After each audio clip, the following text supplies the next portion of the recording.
Dharashiv police भरती 2024चा प्रश्न आहे. एचे मासिक वेतन बीच्या मासिक वेतनाच्या 10% जास्त आहे, तर बीचे मासिक वेतन एच्या किती टक्के कमी आहे? तर काय दिलं, एचं मासिक वेतन हे बीपेक्षा 10%ने जास्त आहे.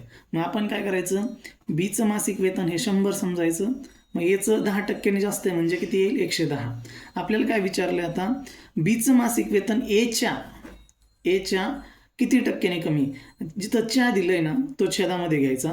मग एच्या म्हणजे एचं किती, 110, आणि कितीने कमी आहे ते शोधायचं आहे.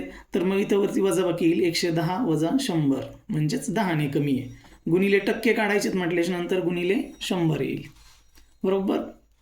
मग इथं काय करणार आपण, पुढं 110 वजा 100 येईल 10, छेदात किती येतील, 110 गुणिले 100. मग याचं काय करणार आपण, इथं 0 0 कट आणि वरती 1 गुणिले 100 म्हणजे 100/11.